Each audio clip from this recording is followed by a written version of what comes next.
Salam əziz izləyicilər, mən şairə İsmirə Günəş. Mənə doğma olan daha bir ocağın ziyarətindəyəm. Əslində bu ocağa illər əvvəl, 2020-ci ildə Vətən müharibəsindən çox az müddət keçmişdi mən ayaq basanda. O zaman bura Samirimin sorağı ilə gəlmişdim.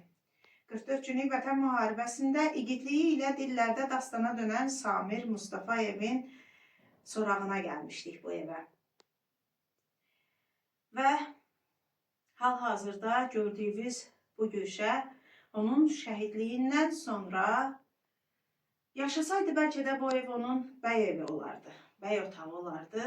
Ancaq şəhidliyindən sonra şəkillərinin yer aldığı, ondan qalan son əşyaların, xatirələrinin yer aldığı muzeyə çevrilib. Yanımda qəhrəmanımızın anası Elmira ana, atası Elşən əmi və bacısı dayanıb. Xüsusi olaraq vurğulamaq istəyirəm ki, Samirimiz evin yeganə oğlu evladı idi. 2 bacının tək qardaşı idi. Mənim bir çox kitabımda yer alıb qəhrəmanım, güşədə də həmin kitablarım yer alıbdır. Və illər əvvəl bu ocağı ziyarət edərkən unutmuşam ki, bura həm də Samirimizin şəklinin yer aldığı şeirimi də hədiyyə gətirmişdim laf birinci səfər gələndə. Bugün martın 14-cü tarixidir. Qəhrəmanımın illər əvvəl dünyaya gəldiyi tarixdir. Bugün bizim üçün müqəddəs günlərdən biridir. Bugün biz şəhidimizin xatirəsinə Salyan rayon Heydər Əliyev mərkəzində keçirilən tədbirin qonağı olduq və oradan da bura, bu ocağa, bu ziyarətgaha üz tutduq. Əslində çoxları ziyarətgah deyəndə pirləri, məscidləri, Kəbəni, Məkkəni nəzərdə tutur.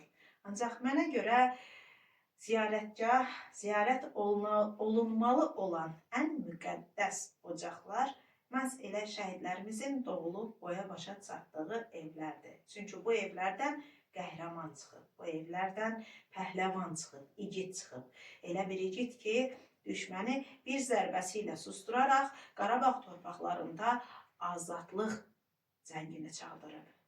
Şuşaya yolumuzu salıb. Qubadlının, Füzulinin, eləcə də bir çox işğalda olan torpaqlarımızın zəfər sevincinin müjdəçisi olub bu oğullar. Qəhrəmanımın ruhu şad olsun. Şəhidlərimizin yeri hər zaman cənnətdir. Bu dəfə bu ocağa Qəhrəman Analar kitabımla gəlmişəm. İstədim ki, bu kitabla qəhrəman oğulları dünyaya gətirən qəhrəman anaları da tanıyaq. Övladlarını bir də anaların dilindən, onların xatirələrindən dinləyək. Bax, bu kitabda Elmira anamızın da xatirələri yer alıb. Samirimizin ta doğulduğu bir gündən ən yadda qalan, ən özəl, heç vaxt unudulmayan xatirələri yer alıb.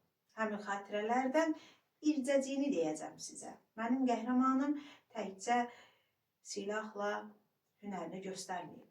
Onun həm də qeyri-adi istedadları da var idi. Həmin istedadlardan biri də çox gözəl rəsm qabiliyyətinin olması idi. Gözəl rəsmlər çəkirdi.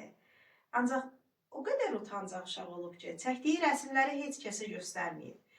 Onun çəkdiyi rəsmləri ən əsası da milli qəhrəmanımız Mübariz İbrahimovun şəklini çəkmişdi ki, həmin rəsmləri onun şəhadətindən sonra bacısı ondan qalan əşyaları toplayarkən tapıb üzə çıxardı.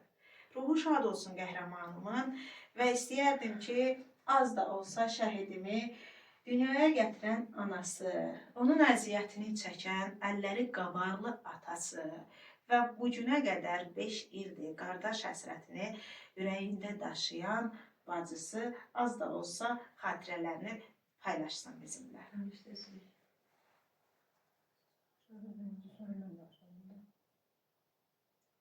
Mən balam bu günləri, mən biraz çətinlik çəkirəm, Samir haqqında danışanda həmişə. Bu günləri onun mövlud günüdür. Cənnətdəki dəyişməyən mövludu mübarək olsun. Bu gün ona tədbirlər keçirildi. Çox sağ olun sizə, Allah razı olsun. Siz də Samir haqqında kitab yazmışsınız, yanımızda olmuşsunuz, Allah köməyiniz olsun.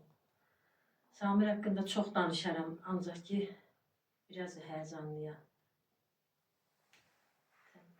Buyurun. Ben de oğul sahibi yani 2020. yıl sentyabrın 27'si hərbi səfərbərliklə könüllü çağırış kimi çağırıldı müharibəyə və o 29 sentyabr yani müharibəyə yola saldım. Ben onu yola salanda hərbi komisarlıqda baxırdım ki, yani qeyri-adi bir həvəs var bu uşaqlarda. Yani 92'de gedən hərbiçilərlə indikilərdə çox fərq var idi. Bunlar hamısı gülə-gülə. Elə bir ki, toy bayrama gedirdilər. Və onu yola salandan sonra elə hər dəfə telefonla danışanda deyirdi, Füzulidə döyüşürük, hər şey yaxşıdır. Axırıncı dəfə danışanda anası ilə danışmışdı. Mən evdə yox idim. 30 oktyabrda. Onda demiş ki, ana, yani ola bilər ki, bir 5-6 gün mən danışmaram, narahat olma. Ondan sonra elə bir ki,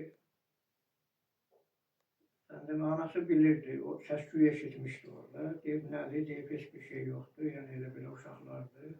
Hansı ki, bunlar bir Şuşa şəhərindəymiş. Şuşada Daşaltıda döyüşlərdə olan vaxtı 5-dən 6-sına keçən gecə bunları yəni ki, vurmuşdular, mənfur düşmənlər. Və onda qəhrəmancasına şəhid olub. Mən oğlumla qürur duyuram ki, çox qəhrəman, igid bir oğul böyütmüşəm. Allah cəmi şəhidlərimizin hamısına rəhmət eləsin. Ruhları şad olsun. Allah qazilərimizə can sağlığı versin. Allah ordumuzu qorusun, prezidentimizi qorusun. Yerləri, məkanları cənnət olsun. Mən qayıdan torpaqların qayıtmayan oğullarından biri Samirin bacısıyam. Təbii ki, onun haqqında danışmaq mənim üçün çox çətindir. Ancaq mən bir ziyalı olaraq, müəllim olaraq bugün də öz şagirdlərimə onun necə qəhrəman olduğundan, onun keçdiyi döyüş yolundan, çətin məşəqqətli döyüş yolundan daim bəhs edirəm və dünənki gündə sırf onun 30 illik yubileyinə həsr olunan bir dərs tədris elədim və mənim tədris elədiyim sinifimdə hal-hazırda qardaşımın adını daşıyır. Qardaşımın qazandığı 6 medal, bir ordenin hər zərrəsində onun qanı var, onun zəhməti var. Adsız yüksəkliklərdən çəkdiyi zəhmətlərin hesabına qazanıb. Düşünürəm ki, biz heç vaxt şəhidlərimizi unutmamalıyıq və onları daim gələcək nəsillərə tanıtmalıyıq. Bu bizim borcumuzdur, hər birimizin ki, onlar da özlərindən sonraki nəsillərə bu qəhrəmanlıq sərnaməsini öz formalarında danışsınlar, bildirsinlər. Allah bütün şəhidlərimizə rəhmət eləsin, Allah qardaşıma rəhmət eləsin. Amin inşallah. Allah sizlərə səbir versin, dözüm versin. Əziz izləyicilər, əslində kadr arxasında bəzən bu cür gözəl, səliqəli muzeyləri görəndə elə bilirik ki, təməldən belə olub. Xeyr, əslində təməldən belə olmayıb. Mən bu evin ilk halını da görmüşəm. Samirin hansı bir ocaqdan gedib qəhrəmanlıq dastanı yazdığını mən gözəl bilirəm. O, kasıb evdə böyüyən, ən zəngin ürəyə sahib olan oğullarımızdan biri olub. Sözümün əvvəlində qeyd eləmişdim, əlləri qabarlı ata. Eyşən əmi qazandığı çörəyin hər zərrəsini alın təri ilə qazanan mərd atalardan biridir. Anamız əziyyətlə 3 balasını böyüdüb, boya başa çatdıran analardan biridir. Ruhu şad olsun qəhrəmanımın. Biz bu cür oğulları unutmamalıyıq. Biz unutmamalıyıq ki, bizdən sonra gələn nəsillər də unutmasın. Bugün biz varıq. Biz müharibə şəraitində ən ağır acıları yaşamış anaların şahidiyik. Biz müharibənin canlı qəhrəmanlarıyıq. Müharibədən zəfər sədaları ilə çıxsaq da anaların, şəhid verən anaların, ataların qəlbinin ağrısını, gözünün yaşını hər zərrəsinə qədər duyan nümayəndələriyik xalqımızın.